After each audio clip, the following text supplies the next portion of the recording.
गुरुर्ब्रह्मा गुरुर्विष्णू गुरुर्देवो महेश्वरा गुरु साक्षात् परब्रह्म तस्मै श्री गुरवे नमः। काषाय वस्त्रं करदण्डधारिणं कमण्डलुं पद्मकरेण शङ्खं चक्रं गदाभूषितभूषणाढ्यं श्रीपादराजं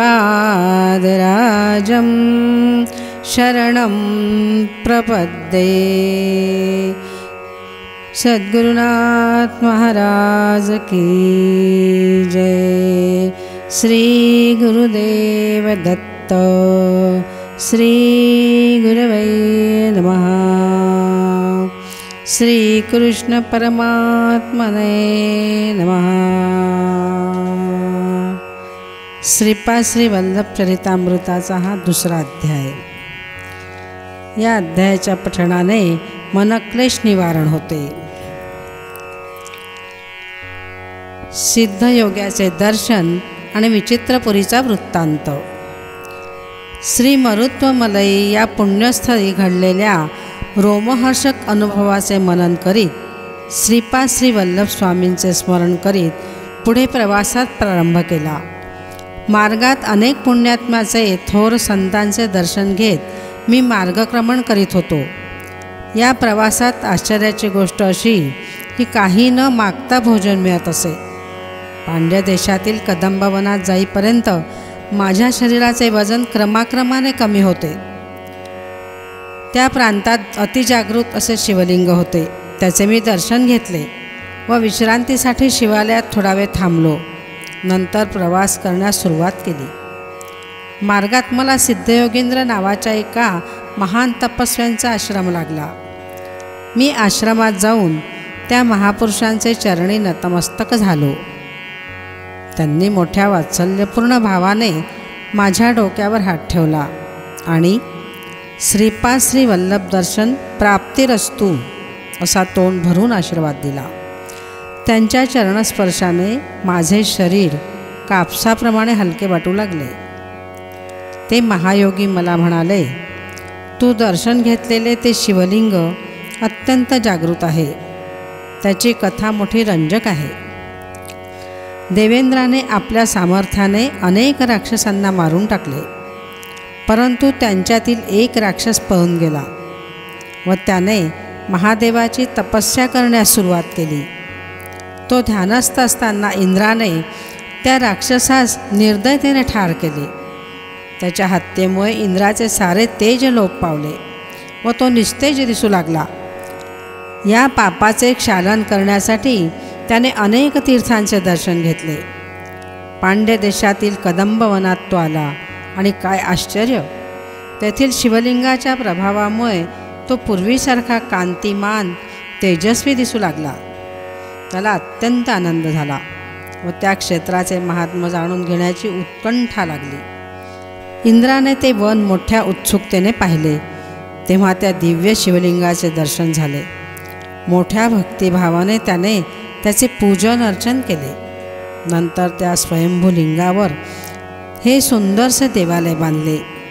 हे इंद्राने प्रतिष्ठापना केलेले शिवलिंग समस्त पापांचे क्षालन करणारे असून अत्यंत मंगलदायक आहे।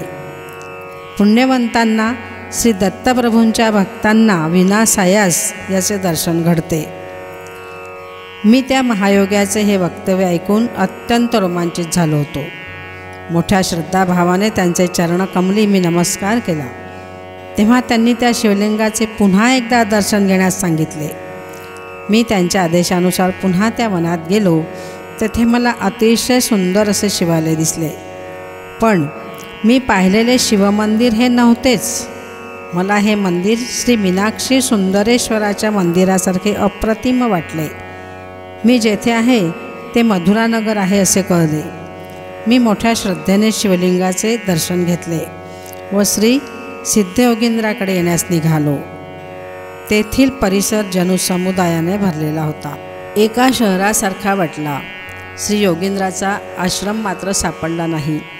मी श्रीपाद वल्लभ स्वामींचे मनात चिंतन करून पुढे प्रवास करण्यास प्रारंभ केला.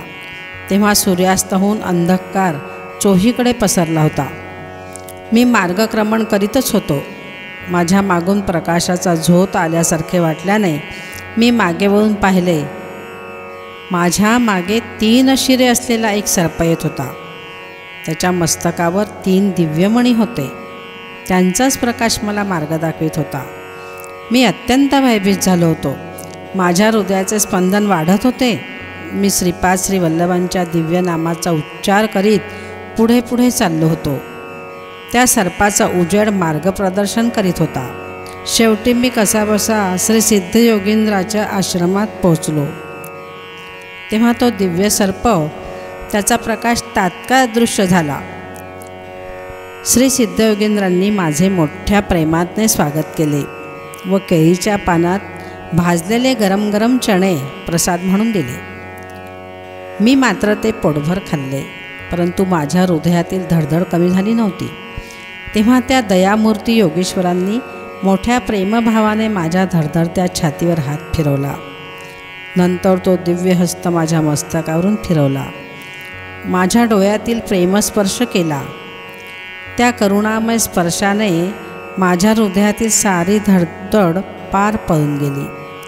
तसेच मनातील वाईट विचार, दुष्ट संकल्प हे सुद्धा बाहेर निघून जात असल्याचे जाणवले. हृदय एका अनामिक आनंदाने भरून गेले.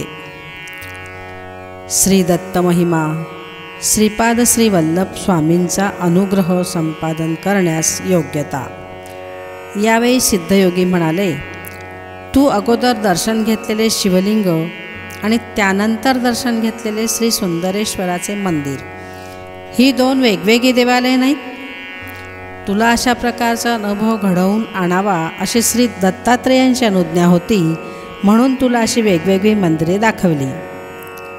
श्री दत्ताच्या कृपाप्रसादाने काळास मागे नेऊन देवेंद्राने प्रतिष्ठापना केलेली मूर्ती, त्यावेळेचा परिसर तुला दाखवला.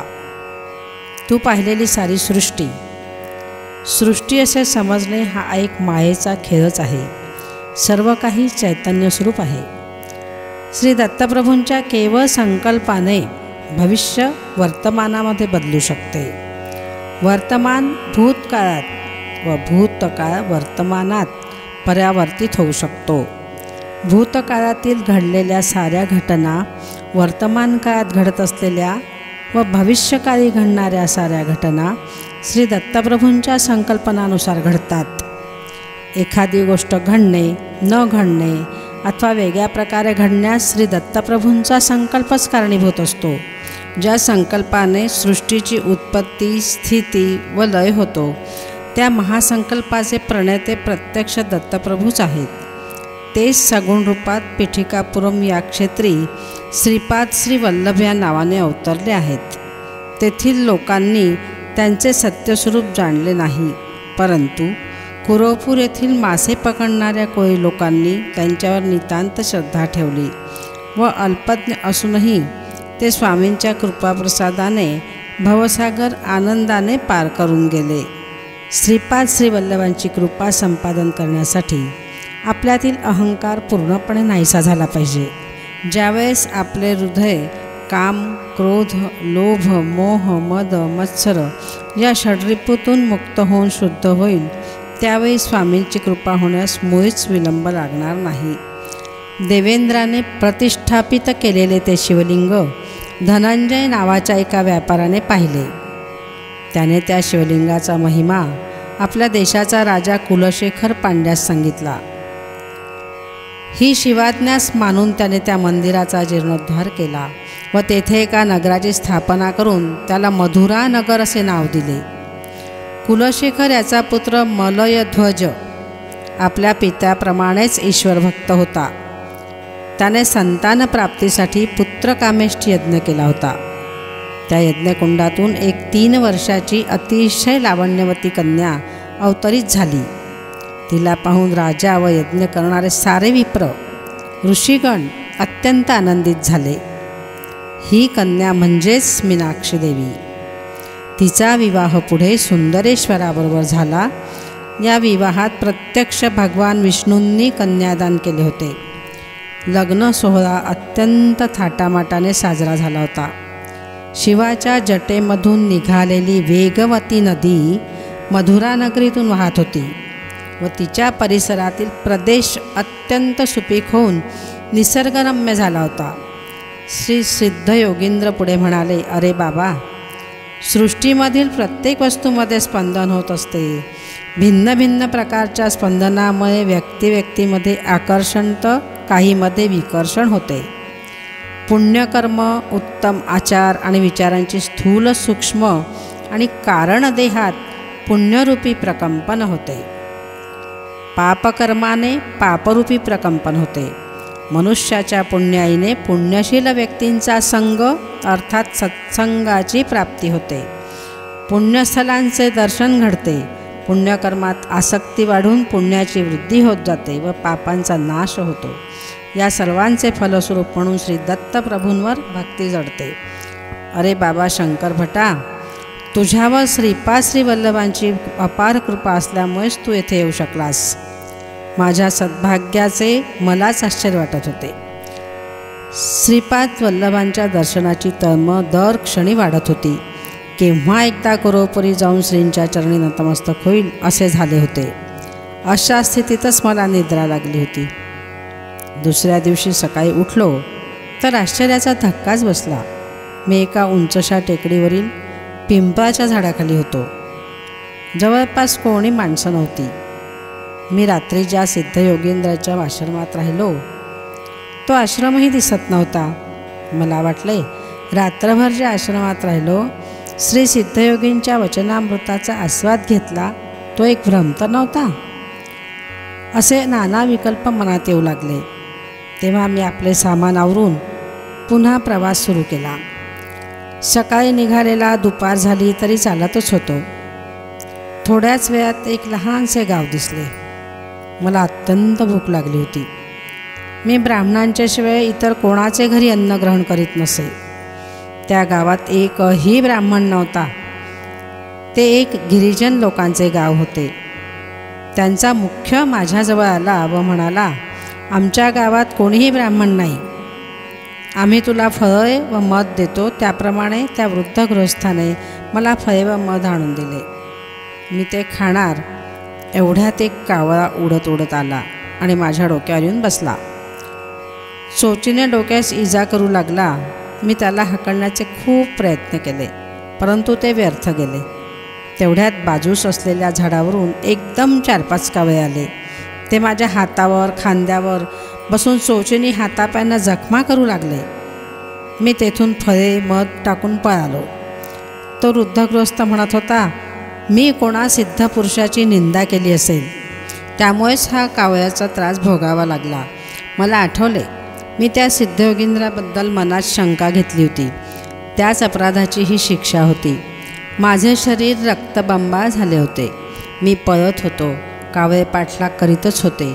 मी श्रीपाद श्री वल्लभांची मनोमन प्रार्थना केली व या संकटातून सुटका करण्याची विनंती केली. तेव्हा मला समोर एक औदुंबराचे झाड दिसले. मी त्या झाडाखाली विश्रांतीसाठी बसलो. त्यावेळी मला जाणवले की माझ्या शरीरातून एक प्रकारचा दुर्गंध येत आहे. त्या वासामुळे जवळपास असलेल्या वारुळातून सर्प बाहेर आले आणि दंश करण्यास सुरुवात केली. त्यांच्या या विषाने मी मृतप्रायच झालो. तोंडातून फेस येत होता. हृदयाचे ठोके मंदगतीने चालले होते. केव्हा मृत्यू येईल हे सांगताच येत नव्हते. सायंकाळ झाली होती. धोबी कपडे धुवून वाळवून कापड्याचे गाठोडे गाढवावर ठेवून ते घरी जात होते. माझी स्थिती पाहून त्यांना दया आली. त्यांनी मला एका गाढवावर बसवले व त्यांच्या गावातील चर्मवैद्याकडे घेऊन गेले. त्या वैद्याने वनातील काही मुळ्यांचा रस काढून मला पिण्यास दिला. सर्पदंश झालेल्या जागेवर थोडी पाने बांधली. पिंपळाच्या कोवळ्या पानांचा रस काढून तो जखमेवर लावला. माझ्या दोन्ही कानात पिंपळाच्या पानाचे देठ ठेवले. विष जसे जसे पिंपळाच्या पानात उतरू लागले तशा तशा वेदना असह्य होऊन मी ओरडू लागलो. विष पूर्ण उतरून गेल्यावर मला बरे वाटले. ती रात्र मी वैद्याच्या घरीच काढली. तो वैद्य श्री दत्तप्रभूंचा भक्त होता. तो रात्रीच्या वेळी आपल्या कुटुंबियांसह मधुर आवाजात दत्तप्रभूंचे भजन गात होता. मी पलंगावर निजलो होतो. त्यांच्या त्या रसभरित कीर्तन गायनाने माझे हृदय श्री दत्तप्रभूंच्या अनुकंपेने भरून आले होते. त्या वैद्याने केलेल्या उपचारांनी मी पूर्ण बरा झालो होतो. त्याचे हे उपकार कसे फेडावे हे मला समजतच नव्हते. भजन संपवून तो वैद्य माझ्याकडे आला. त्याचे नेत्र करुणारसाने जणू वर्षाच करीत होते. शंकर भटाला चर्मकारांचा उपदेश. तो म्हणाला, माझे नाव वल्लभदास आहे. मी चर्मकारांचा वैद्य आहे. मी नीच जातीचा असलो तरी मी जाणतो की तुम्ही श्रीपाद श्री वल्लभांच्या दर्शनासाठी निघाला आहात. तुम्हाला कावळ्याकडून त्रास झाला व सर्पदंश का झाला ते सुद्धा मला माहीत आहे. आपले नाव शंकर भट आहे ते मी जाणतो. त्याच्या या अचूक वक्तव्याने मी अवाकच झालो. मला वाटले त्या वैद्यात ज्योतिषशास्त्राचे ज्ञान असावे. हा विचार मनात येताच वल्लभदास म्हणाला, मी ज्योतिषी नाही. श्री पीठिकापुरम म्हणजे पंडितांचे माहेरघर. सांगवेदार्थ सम्राट अशी पदवी मिळवलेले श्री मल्लादी बापनावधानुलू यांनी सुद्धा या पुण्यभूमीत निवास केला होता. परंतु हे प्रगाढ वेदज्ञान असलेले पंडित अहंकारामुळे श्रीपाद श्री वल्लभांचे खरे स्वरूप जाणू शकले नाहीत. शुष्क वेदांत अर्थहीन तर्कवितर्क करणारे पंडित श्रीपाद श्री वल्लभांच्या कृपेस पात्र होऊ शकले नाहीत. तुला टोचून जखमा केलेले कावळे हे पूर्वजन्मीचे पीठिकापुरम येथील महाअहंकारी पंडितच होते.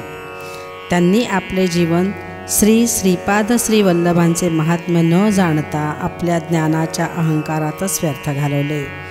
ते मृत्यूनंतर स्वर्गलोकास गेले. तेथे इंद्राने त्यांना वेदपंडित घनपाठी म्हणून सत्कार केला. परंतु जेव्हा त्यांना भूक लागली व जीव भुकेने व्याकुळ झाला तेव्हा त्यांना खाण्यासाठी कोणी काहीच दिले नाही. इंद्र म्हणाला, तुम्ही पृथ्वीवर असताना दानधर्म केला असता तर एका दाण्यासाठी 1000 दाणे आमच्याकडून मिळाले असते. परंतु तुम्ही कोणाला काही दान दिले नाही, तेव्हा तुम्हाला आम्ही काहीच देऊ शकत नाही. तुम्ही या लोकात स्वेच्छेने कितीही काळ राहू शकता. परंतु अन्य पाना वाचून इतर स्वर्गसुखे खरोखर शिक्षेसारखी होती. इंद्र पुढे म्हणाला, हे पंडितांनो, तुम्ही पादगयेसारख्या पवित्र स्थळी राहूनसुद्धा श्रद्धा भक्ती निष्ठेने आपल्या पितरांना पिंडदान केले नाहीत. आईवडिलांना योग्य तो सन्मान न करता त्यांच्या औषधोपचारासाठी एवढा खर्च झाला असे कृतज्ञतेचे उद्गार तुम्ही वारंवार काढले. श्रीपाद श्री वल्लभांना श्री दत्तप्रभूंचे अवतार न मानण्याएवढे तुम्ही अंध झालात. श्रीपाद श्री वल्लभांच्या नामस्मरणाने पवित्र झालेल्या भक्तांचे रक्तप्राशन केल्यावरच तुम्हास उत्तम गती लाभेल. वल्लभदास सारी कहाणी सांगत होता. तो म्हणाला, शंकर भटा, हे कावळे ते सर्प पूर्वजन्मीचे अहंकारी पंडित होते. त्यांनी तुझे रक्त चाखले व उत्तम गतीस प्राप्त झाले. वल्लभदास पुढे म्हणाला, ब्राह्मण सत्यनिष्ठ असावा, क्षत्रिय धर्मबद्ध असावा, वैश्यांनी व्यवसाय व्यापार गायीचे रक्षण क्रयविक्रय आदी व्यवहार करावे, शूद्रांनी प्रेमस्वरूप राहून सेवा करावी. भगवंताच्या भक्तीसाठी मात्र वर्ण जात कुळ श्रीमंत गरीब स्त्री अथवा पुरुष असा भेदभाव नसतो. भगवंत भक्ताचा केवळ प्रेमभाव श्रद्धा दृढविश्वास पाहतो. मानव कोणत्याही वर्णात जन्मला तरी त्याने स्वधर्मानुसार कर्म करावे. वल्लभदास पुढे म्हणाला, तू लहान असताना विष्णुमूर्तीचे ध्यान श्लोकाचे पठण करीत होतास. त्यावेळी तू विनोदाने एका श्लोकाचा चुकीचा अर्थ आपल्या मित्रांना सांगत होतास. तो श्लोक असा होता, शुक्लांबरधरं विष्णुं शशिवर्णं चतुर्भुजं प्रसन्नवदनं ध्यायेत् सर्वविघ्नोपशान्तये. याचा विनोदार्थ केलेला अर्थ श्री दत्तप्रभूंना आवडला नाही. त्याची शिक्षा म्हणून तुला धोबी लोकांनी गाढवावर बसवून आणले. शेवटी चर्मकारांच्या गावात पोहोचविले. तुझी अशी दुर्गती करण्यामागे श्रीपाद श्री वल्लभांचा विनोदाबरोबर तुला काही पाठ शिकवून तुझ्यातील अहंकार दूर करण्याचा मानस होता. त्या दयाघन श्री गुरु श्रीपाद श्री वल्लभांची प्रत्येक क्षणी आपल्यावर दृष्टी असते, ही गोष्ट ध्यानात असू दे. श्री वल्लभदासाच्या हितोपदेशाचे मी कृतकृत्य झालो. माझ्यातील ब्राह्मण असल्याचा अहंकार नाहीसा झाला. मी वल्लभदासांचा पाहुणचार स्वीकारला. 2-3 दिवस राहून पुढे चिदंबरला जाण्यास निघालो. चिदंबरला पोहोचण्याच्या अगोदर विचित्रपूर नावाचे गाव लागले. त्या गावाच्या नावाप्रमाणे राजाही विचित्र वर्तन करणारा होता. त्या राजाचा एक मुलगा होता, परंतु तो मुका असल्याने राजा नेहमी उदास असे. त्याला वाटे की ब्राह्मणांनी लोपभूयिष्ठ यज्ञ कर्मलोप असा यज्ञ केल्याने त्याचा मुलगा मुका झाला.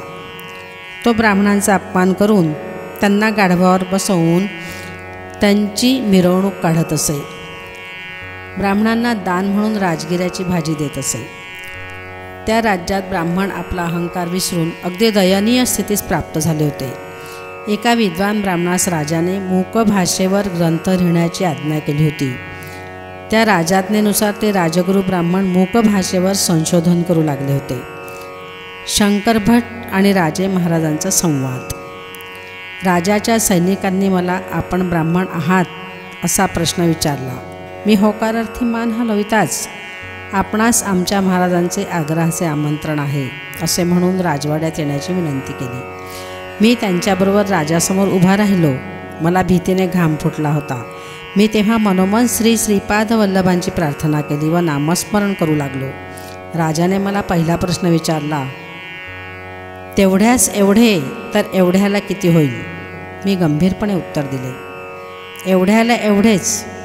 माझ्या उत्तराने राजाला आश्चर्य वाटले व तो म्हणाला, महात्मन, आपण मोठे पंडित आहात. आपल्या दर्शनाने मी धन्य झालो. राजाने आपल्या पूर्वजन्मातील आठवणी सांगण्यास सुरुवात केली. तो या जन्मी एक ब्राह्मण होता. त्याच्या घरी राजगिरा पिकत असे. ती भाजी तो सर्वांना मुक्तसाने देत असे. त्याच्या 6 अध्यायी ब्राह्मणांकडून यजमानांच्या घरी पूजा अर्चा अभिषेक आदी करून घेत. यजमानांनी दिलेली दक्षिणा मात्र स्वतः घेऊन अगदी अल्पशी त्या गरीब ब्राह्मणास देत असत. त्यांच्या घरची राजगिऱ्याची भाजीसुद्धा फुकटच घेत. कालचक्र फिरत गेले.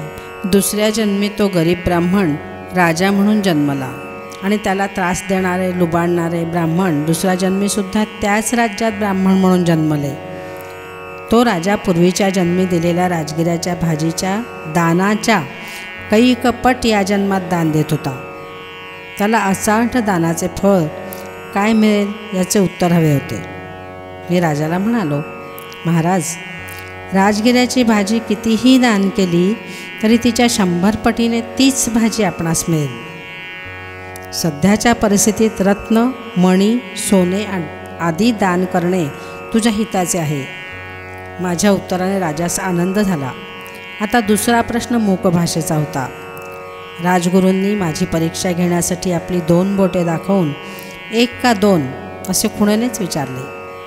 त्यांनी मला एकटाच आलास का सोबत कुणी आहे असा प्रश्न वाटून मी एकटाच आहे असे दर्शवण्यास 1च बोट दाखवून खुणेनेच उत्तर दिले. त्यानंतर त्यांनी 3 बोटे दाखवली. 3 संख्या पाहताच मला दत्तात्रयांची त्रैमूर्ती आठवली. तुम्ही दत्तभक्त आहात का असा प्रश्न वाटला. मी भक्ती ही गुप्त असावी असे जाणून हाताची मूठ बंद करून दाखवली व भक्ती हा विषय अंतरंगाचा आहे असे सांगितले. नंतर राजगुरूंनी गोड पदार्थांचा मिठाईचे भांडारच मला देत असल्याची खूण म्हणून असे हातवारे केले, परंतु मी हाताने ते नाकारले व माझ्याजवळ असलेले पोहे पुरचुंडीतून काढून त्यांना दिले.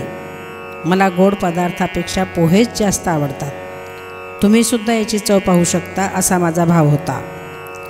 माझ्या उत्तरांनी राजगुरू अति प्रसन्न झाले आणि राजास म्हणाले, राजा, हा फार मोठा पंडित आहे. हा मुक्यांच्या भाषेतसुद्धा मोठा पंडित आहे. 2 परीक्षांमध्ये तर मी सफल झालो होतो. आता 3री परीक्षा डोळ्यासमोर भेडसावीत होती. राजगुरूंनी सांगितले, चमकमधील श्लोक वाचून त्याचा अर्थ सांगावा. मी श्रीपाद श्री वल्लभांचे मनोमन स्मरण करीत 1 श्लोक वाचला. व त्याचा अर्थ सभेत समजावून सांगितला. मी सांगितलेला अर्थ असा होता की एकाचमे म्हणजे एक, तिश्चमे म्हणजे एकाला 3 असतात, 4 होतात व त्याचे वर्गमूळ 2 येते. पंचचमे म्हणजे 4त 5 मिसळल्यास 9 होतात, त्याचे वर्गमूळ 3 येते. सप्तचमे वर असलेल्या 9मध्ये 7 मिसळल्यास 16 येतात व त्याचा वर्गमूळ 4 येतो. नवचमे म्हणजे वरील 16 संख्येत 9 मिसळले असता 25 येतात व त्याचा वर्गमूळ 5 येतो. एकादशचमे म्हणजे वरील 25मध्ये 11 मिसळल्यास 36 येतात व त्याचे वर्गमूळ 6 येतो. त्रयोदशचमे म्हणजे वरील 36 संख्येत 13 मिसळल्यास 49 येतात व त्याचे वर्गमूळ 7.